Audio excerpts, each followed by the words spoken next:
une intrigue secrète menée au profit d'une petite poignée d'individus dans un objectif contraire à l'intérêt général, donc et en secret, ouais, c'est quand même une définition assez basique et je pense qu'il ne fait pas l'objet de débat. Des situations qui relèvent de cette définition, hein, arrangement secret au profit d'une petite bande et contraire à l'intérêt général, il y en a beaucoup, oui, des complots, il y en a plein, il y en a plein.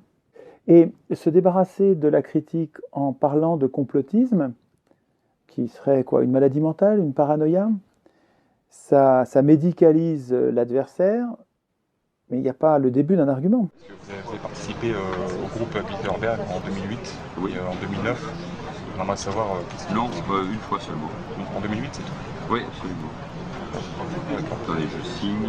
Ah non, mais moi je vous réponds très franchement, mais faites attention aux thèses complotistes. Ce club du siècle, par exemple, beaucoup d'êtres membres aussi. Le club. Et alors, qu'est-ce que vous voulez dire que des hommes politiques de droite, de gauche, qui sont essentiellement mondialistes. Ah, pour la plupart. Oui, au cœur même du complot judéo-maçonnique. Mais ça aussi, ça mais vous êtes pour une gouvernance mondiale. Non, et puis il y a même des gens qui expliquent que, par exemple, les attentats du 11 septembre n'ont pas eu lieu. Non, pas qu'ils n'ont pas eu lieu, non, c'était pas ça. Ah bon, mais qui se posent des questions sur la version officielle. Ah voilà, donc nous y sommes là. Donc nous posons une question sur la version officielle. Oui, mais voilà, donc les mêmes qui critiquent le Bilderberg, qui mettent en cause le siècle. Non, attendez, les mêmes en question le 11 septembre, qui ne parlent jamais du Bilderberg.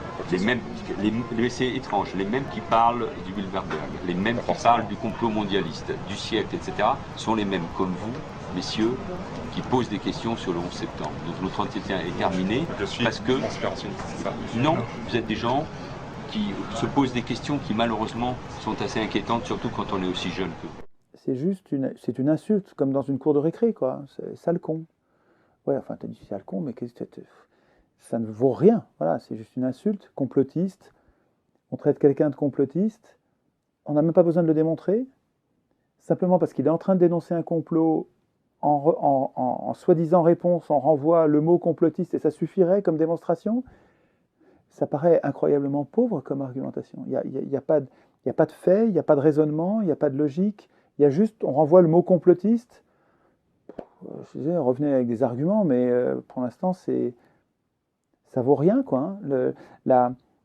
La réfutation des opinions dissidentes qui mettent en cause et qui critiquent les différents complots contre l'intérêt général, les différentes intrigues contre le bien commun, les différentes trahisons des gens qui nous représentent entre guillemets, mais qui en fait abandonnent notre souveraineté qui ne leur appartient pas à des institutions qui ne sont plus sous notre contrôle.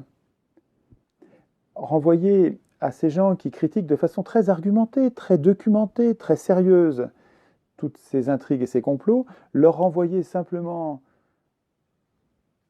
la médicalisation, l'insulte de complotisme, si ça convainc quelqu'un, ce quelqu'un n'a pas de jugement, quoi. Il n'a pas de discernement. Où il n'a pas de courage, parce qu'on l'intimide, on lui fait peur. Si tu crois ce qu'il dit, alors que c'est un complotiste. Toi-même, tu vas devenir, et attention, si tu deviens complotiste, et alors le gars a peur et est convaincu de ça. Quelle faiblesse, quoi. Hein, je veux dire, il faut être plus courageux que ça. Il y a des arguments, est-ce qu'il y a des complots ou pas de complots? Si vous trouvez qu'il n'y a pas de complot, c'est-à-dire qu'on prétend qu'il y en a et il n'y en a pas, allons-y, étudions les faits. Et puis voyons s'il y a complot ou pas complot. Parce que, par exemple, la régulation bancaire, que chacun nous vend, ou nous a vendu dans les différents discours de Toulon, ça dépend plus du pouvoir national. Ça dépend du comité de Bâle. Qu'est-ce que le comité de Bâle? C'est un comité de gouverneurs de banques centrales, de différents pays du monde, indépendants de leur propre gouvernement, indépendants, donc non élus, qui statuent entre eux et généralement en consultant des banquiers sur la régulation bancaire. Les banquiers sont les plus grands spécialistes et comme il n'y a pas de spécialistes parmi les clients, c'est les banquiers. On a trouvé des documents avec Christophe Dubois qui prouvent que les référendums, ils sont considérés comme tyranniques. Tueurs de traités, c'est l'appel au peuple qui est considéré comme tyrannique. Et Mario Monti était venu il y a 4 ans au Sénat à Paris. À l'époque, il était relativement inconnu des Français, mais il a vu des phrases très claires. Ce qu'il appréciait dans l'Europe telle qu'elle fonctionne aujourd'hui, parce que ce n'est pas une remise en cause de la construction européenne, c'est de l'Europe telle qu'elle fonctionne aujourd'hui, ce qu'il appréciait, c'était qu'elle soit à l'abri des aléas de l'humeur de l'électorat et qu'elle soit éloignée des contraintes électorales. Moi, je ne peux pas être d'accord, en tout cas personnellement, avec mon ami. Je ne peux pas être d'accord du tout parce que l'explication est trop simple. On est vraiment dans la théorie du complot. Et finalement, ce sont ces gens-là qui manipulent, etc., qui s'installent et qui font de la politique. La présentation laisse à penser que c'est du complot. Tu es complètement dans la théorie du complot et c'est le problème de ta démonstration. Complotiste, on est en train de traiter les gens de paranoïaques, en train de les médicaliser. Ça vaut rien. Dès qu'on entend complot, dès qu'un citoyen ou un groupe de citoyens dénonce un agissement occulte, un complot, une série de chiens de garde se lève pour dénoncer les théoriciens du complot, comme si toute dénonciation de tout complot était une paranoïa, une maladie, une espèce de faiblesse de l'esprit qu'il faudrait déconsidérer. Mais ces gens-là croient-ils vraiment qu'il n'y a aucun complot nulle part?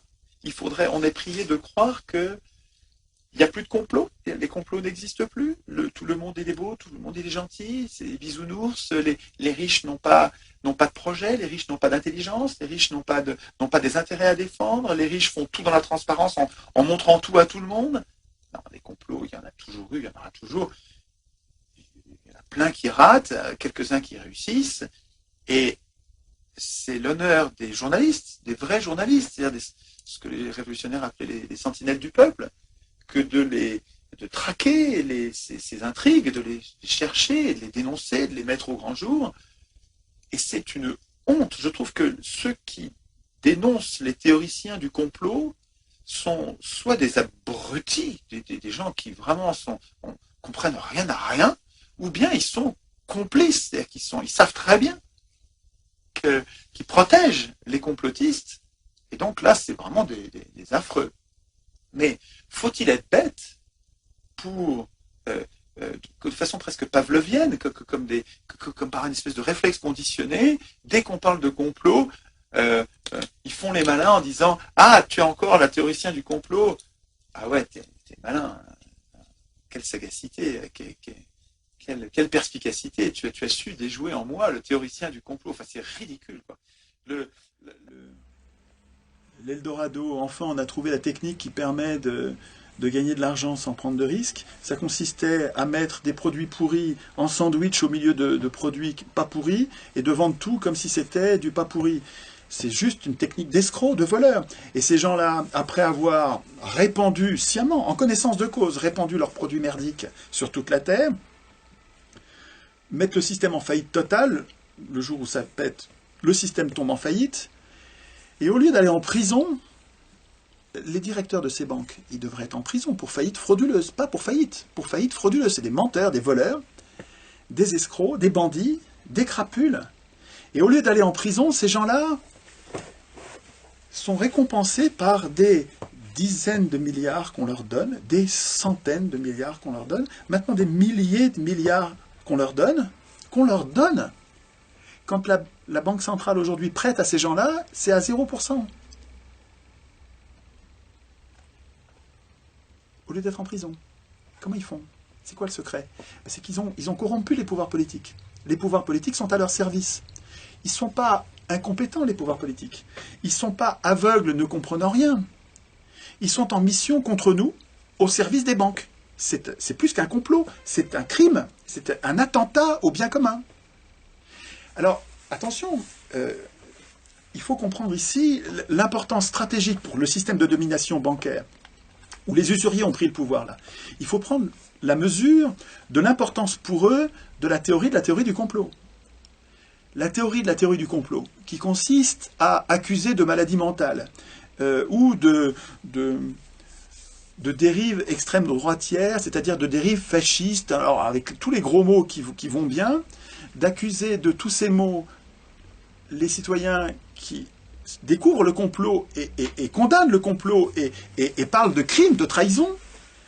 C'est essentiel pour le système de les discréditer très vite en les amalgamant avec le pire du pire, c'est-à-dire avec Hitler, quoi. Voilà, avec le fascisme. C'est très important pour le système de domination de très vite amalgamer les gens qui dénoncent des complots avec le pire du pire, de façon à être à l'abri des contestations. Mais il faut comprendre que c'est très important aussi dans l'autre sens pour les 99% de ne pas se laisser intimider et d'appeler complot un complot, d'appeler crime un crime et d'accuser nos gouvernants de crimes contre le bien commun. De crimes, ce sont des criminels, des menteurs, des voleurs, des traîtres qui devraient être en prison. Et si on s'interdit d'analyser la trahison actuelle du bien commun par nos gouvernants, si on s'interdit de l'analyser en termes de complot, mais on protège des traîtres. De fait, alors sciemment ou inconsciemment, mais de fait, si on s'interdit d'analyser la malfaisance de nos gouvernants en des termes de complot, on est réduit à quoi? Parler d'erreur, d'aveuglement, d'incapacité, de faiblesse. Ouais, mais tout ça, c'est très en deçà de la réalité. Ça nous conduit à un mauvais diagnostic, un diagnostic qui est à côté de la plaque et qui fait qu'on ne peut rien régler.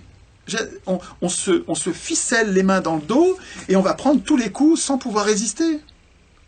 C'est très important pour les 99% de reprendre l'analyse en termes de complot, de chercher les complots, de les dénoncer et de punir les comploteurs tout de suite.